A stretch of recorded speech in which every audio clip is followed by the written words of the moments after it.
What's up guys, it's Violet here, and in today's video what I'm going to be doing is another episode of Destiny Mythbusters, the one show that you really seem to enjoy. And if you're wondering about Destiny 2 Mythbusters, I made a video yesterday. If you haven't seen that, definitely go and check that out. But anyway, before this video starts, 1,000 likes with a like over this Mythbusters episode if you do go on to enjoy it. And let's jump right into today's episode then. The first one is from El Por Gato _Supreme Myth. Since weapons alight on a rocket only makes the rocket do more damage on its initial hit, does weapons alight on a rocket make a sword deflecting it consume more energy than it would if the rocket didn't have weapons alight?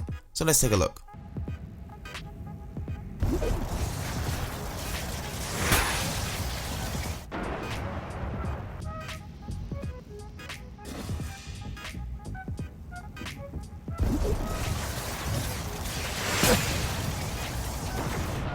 So from the gameplay, what we gathered is it actually doesn't. I know it took, I think it was with weapons like it took one more sword damage down than it did without it, but that's simply because of the timing.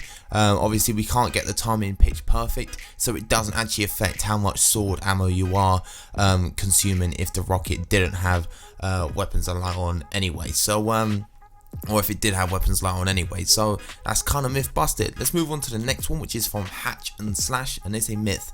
If you have the Takenaut or the Takenaut on and you're using memory of Radagast, will the rocket you block with your sword track back to the other player? So I actually tested this out, I think once or twice, and I'm pretty sure the result anyway was really blatant when we did it. So let's show the footage.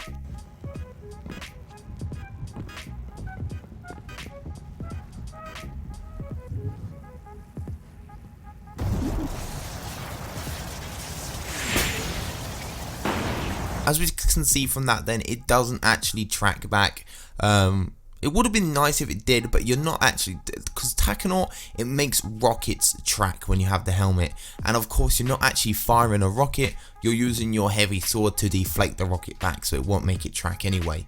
So moving on to the next one, which is from Wheel Dog Gaming, and this is Wheel Dog Gaming myth. If you use a levitating emote, do you jump higher? Now this one's a 50-50 with me. I'll show you with and without. Let me know, I'm really not sure, so here we go.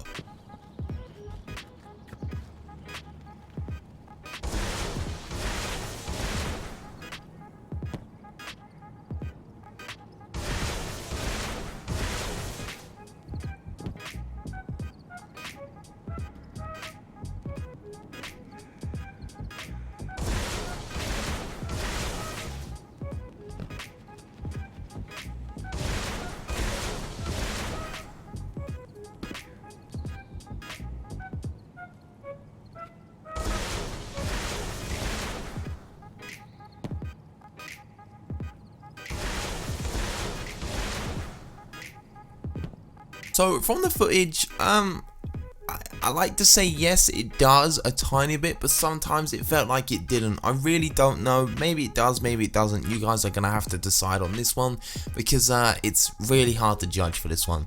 So moving on to the next one then, which is from Destiny Vids, and they say, can you kill Omnigul in the Siege of Warmind story mission with 3 Golden Gun Nighthawks? Now, this has been known for a very long time that you can, but there's only certain ways that you can actually kill her and actually get it to work. So the first method that people thought that could work is you go to the Siege of Warmind, you run in, you spawn on and go in, do a bit of damage, and then run back out of the room to your friends, because your friends have to stay outside in the control room, and then Omnigul will spawn near you. You'll be able to take her down a little bit, but then she'll be immune. So then you want to run out and then run to the left all the way over to the stairs and back out of the bunker, and then go back in. But see, that made her immune. That's not the checkpoint you want to go to. You want to run out and run to the right and go to this checkpoint over here. I'm pretty sure it's showing the gameplay.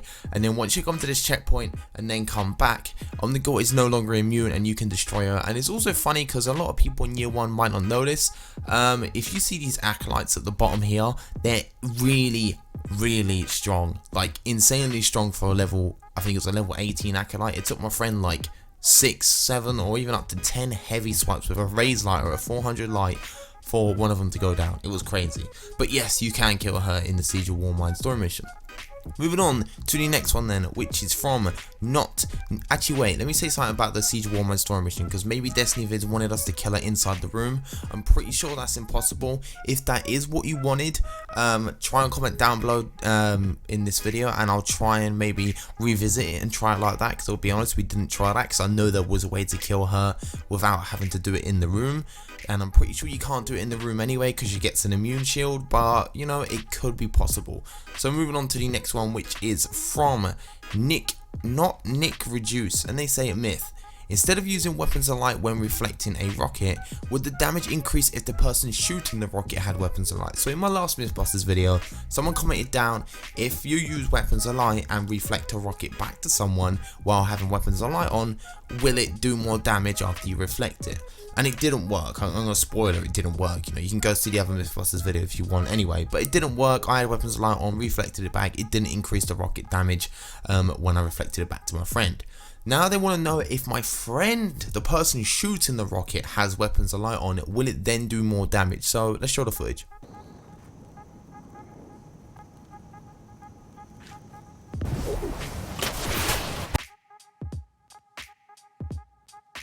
So as you can see, it doesn't do more damage. Now, you see that it's doing 2 sets of damages there, and the reason why it did 2 sets of damage on the weapons of light one is because the rocket did a little explosion damage for the bubble as well. So the initial 300 and something damage, that's the damage that I actually did to the person, so it didn't affect it whatsoever. It was the same damage as if it was without. And that is that episode of Destiny Mythbusters. I'm literally over the moon with how much support this series gets. It's actually crazy. I never really talk about this, but it gets so much support. Thank you guys so much. And also, I'm really excited for Destiny 2, and of course Destiny 2 Mythbusters. We're gonna really grind out Destiny 2 and bring out a lot of Mythbusters for you guys, because you know, it's something that I really enjoy doing and you guys really love it. It's crazy. So thank you guys so much for the amount of support. Leave a like if you did enjoy, subscribe to the channel if you are new around here, and also comment down below your myths for the next episode of Destiny Mythbusters. My name has been Violate, and I'll see you guys on the next video.